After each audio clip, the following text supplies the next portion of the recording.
Hello, and I'm Tina, and welcome to Lakeshore Academy. Today I'm going to be giving you a sneak peek or inside look on how my up and rising 6th grader son is going to be incorporating the Thinking Tree journal and how a core basket looks for him. Now, in my other video, I showed you how my daughter, who is in the 8th grade, who does not have dyslexia and she does not have autism, how her Funschooling basket looks. Now I'm going to show you how my son's Funschooling basket looks. Now, for our particular family, this is how his basket looks. My son is dyslexic and he also has high functioning autism. So therefore, the way that he approaches subjects and the way that he does things is different from the traditional way of learning. It doesn't make it bad, it just makes it, it's just different. It's his unique way of learning. So that's why I customize, and that's why I love Thinking Tree so much. I was able to customize the way he used his journal to work for him. So that's why I have so much more stuff on the table versus what I had with my daughter, because the way he learns, he's a visual learner, he's an audio learner, and he picks up information by listening to it, and he really does really good when he sees it and hear it.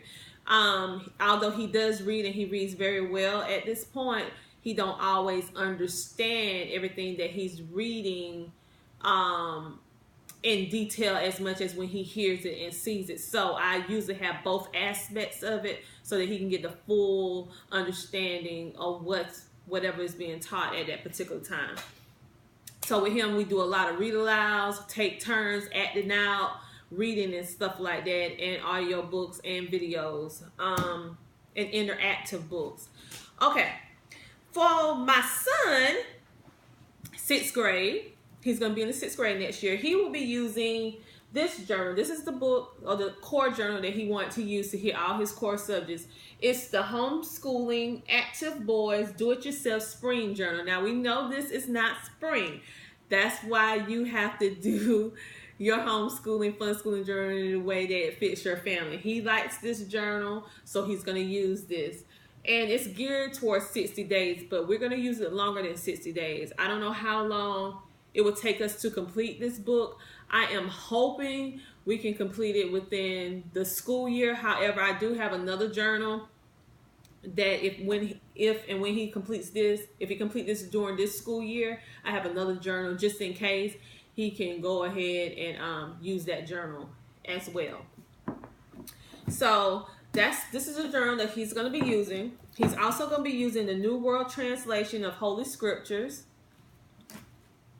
And this is a Bible that is translated in modern language from the King James Version of the Bible. So we will also be using the King James Version of the Bible as well, just comparing how they talk back then to how we talk today. Even though this is not a Christian-based curriculum, but I still use the Bible. Okay, this is what my son will be using for geography, everything you need to know about geography. My son loves books that are big. He's really not too much into the small pocket size books. Although he likes some of the stuff that's in them, he prefers bigger books and books with bigger fonts, books that has bigger font in it. So when I look for books for him, I look for books that's big, that's colorful, that has a nice size font on it because he sees it better with his dyslexia. So he's using this for geography along with this because he has to have pictures and color. So this book is very beautiful and it draws him in. And he learns quite a bit, and he actually picked these books himself. This is his reading because, like I said, he has dyslexia. So although he's reading quite well now, which is a blessing, we're still working on reading comprehension and stuff of that nature.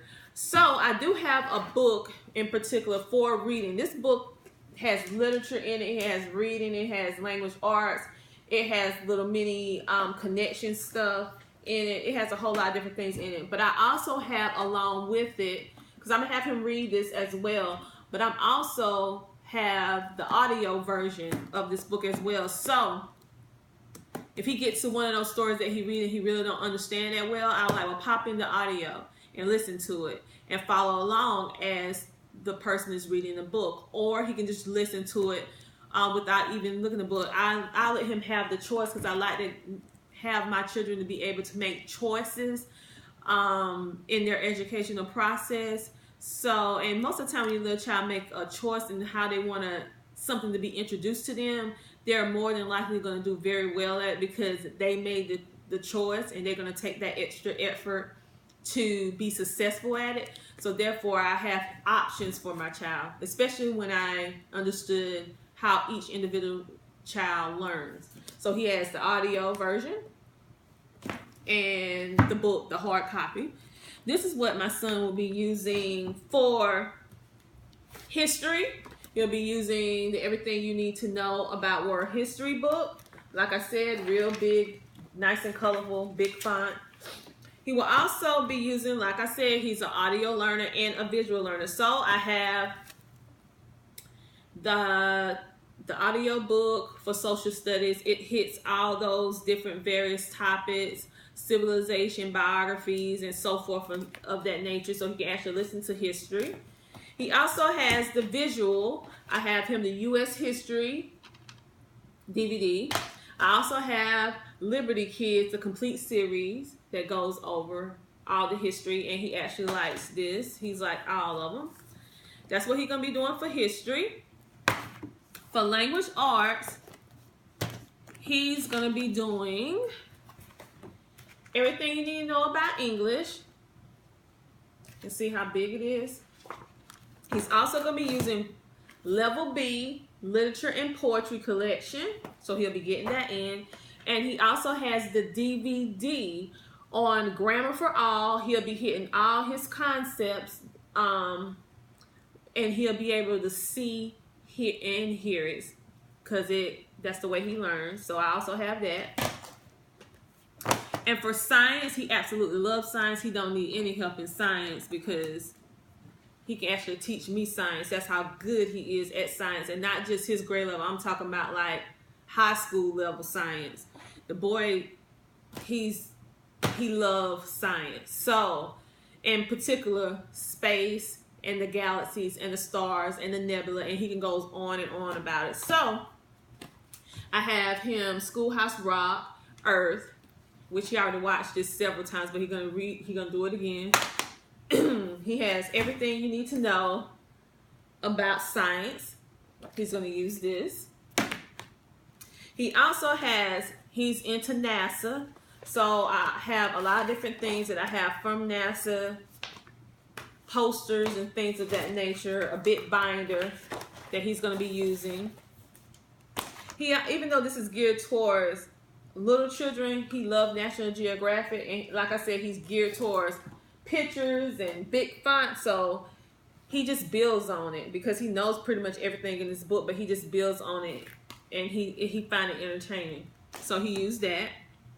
And the book that he absolutely loved. Now, this is a book I hope he don't finish it during this school year. My plan is for him to take little tidbits and build on it and build on it and keep on throughout high school, because this is not a middle school book. This is high school, college level book. But anyway, he's going to be using this.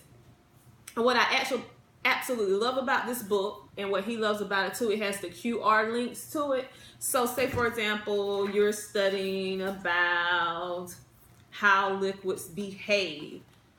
You see how beautiful it is? This is what he's using. He reads about it, and it's not too much information at one time. He reads about it, he talks about it, he may look up a video about it on his own. But what the cool thing is, he can take a picture of this QR link, and it'll take him to a video that talks about this subject. So he'll be doing this, and every single section has the QR code. So he absolutely loves this. So he'll be doing this book as well for science. For spelling, my son has 3 different things for spelling. Because like I said, he's dyslexic. So I work even more so with him on spelling. My daughter is not, so she don't have such a big spelling curriculum. He also has like the Scrabble letters that he uses. He also has the foam letters that he uses, spelling out words, index cards, and stuff of that nature. He will be using sequential spelling, and I have a variety because he tends to get bored or it gets drawn out for him if he's doing the same thing repetitively over and over. So he needs, as long as he switch around, he's fine. So for those moments, he has sequential spelling. This is a DVD. You can just pop into your DVD player. It goes over the spelling words. You write them down. Pretty much self-taught. You don't even have to be in the room. It'll do it for you. And he does this on his own. And then he has spelling time for journal. Not for journal. 150 spelling words to master through art and logic. He used these. This is basically on his downtime. This is his, in addition to journal, his downtime journal. And this is his main one that he uses for the year, is his spelling journal. And he absolutely loved this. This is when I really saw a breakthrough with my son with this particular journal, because he's not a person that likes to color, and he's not a person that likes to draw. He really don't care for writing. However, since he's been doing the Thinking Tree journals, it has opened up creativity. He has already started in a lot of the things. He even made his own, and I don't know if I can find it, because it has different things like develop your own, draw your own treasure thing, and he did that. So he pretty much, oh my mercy, he's really working through this thing, and he's supposed to wait. But anyway, so it just shows you, even a child that doesn't like to write, you give them a Thinking Tree journal and they start working on it on their own. I didn't realize he did so much. So I'm probably going to have to get him another Thinking Tree spelling journal for him to do. But anyway, he will be using this. And as well, my son, like I said, loves science, so I have flashcards. You would notice that I have a lot of flashcards and stuff, because even my daughter likes them for him. For math, my son will be using everything you need to know about math. He will be intertwining 2 different math curriculums. He likes teaching textbooks. He does very, very well with this. And it teaches him, I don't have to do it. He goes in and he put in his computer, put in his little passcode and everything, and he gets started, and it teaches him how to do it. And on those other days, my son really liked that one-on-one when I give him one-on-one. So on those days where he really don't want to get on the computer, we do Life of Fred together. Now, I know it tells you in the directions that the child's supposed to read it and do all the things, but we take turns. He read a page, I read a page, we interact, we act the thing out, we talk about it. We really dissect these 6 pages, and he really likes that a lot. One thing that I particularly like about Life of Fred is that when you're doing your math, you're not just getting math, you're getting some literature, you're getting some history, you're getting some real life concepts when you're doing Life of Fred, and he really likes this. Now, my daughter, on the other hand, she doesn't like Life of Fred. She loves Learn Math Fast. So it just goes to show you, different children like different things. So I had to make sure that I customize the education to what is appealing to them, not necessarily what's appealing to my pocket, if you know what I mean. So, and then on those down days, because he loved Minecraft as well, both of my children, he does this. And even though it's not particularly grade level, but they actually make the problems even harder, and he's actually trying to teach me how to play Minecraft and explain to me about the characters and stuff of that nature. And then the last thing that he will be doing the complete series of Dyslexia games. I'm just letting my daughter do it just because I'm hoping it will help her with her math concepts, because it will help her, the Dyslexia games help you focus. With my son, it's supposed to help him with reading, spelling, focusing, and everything. And he really likes these. And when he already started this as well. And I have noticed great improvement with this doing the first book so far with his creativity, and he's more willing to color and stuff of that nature. So he'll be doing the complete series. He'll work through this at his own pace. So this is just a look on how my son, Oh, and he also will be learning Spanish as well. So he has little flashcards, little worksheets or whatever that he'll be doing. And also I have a hands-on games and hands-on Spanish activities that they do. We do that actually together. So I hope this helped you kind of figure out seeing the difference between a fun schooling basket that's not, that a child does not have dyslexia or autism or a learning disability, that does not have it, versus a child that does have autism, dyslexia, or a learning disability. So I have both ends of the spectrum. I have one that doesn't have it and one that does, and these Thinking Tree products works for both of my children. I have seen so much great improvement with both of my kids. So if you have a child that has any of those learning disabilities, these books will work great for them. And if you have a child that doesn't, it will also work well for them as well. So I hope this gives you some ideas on what you can do for your core basket.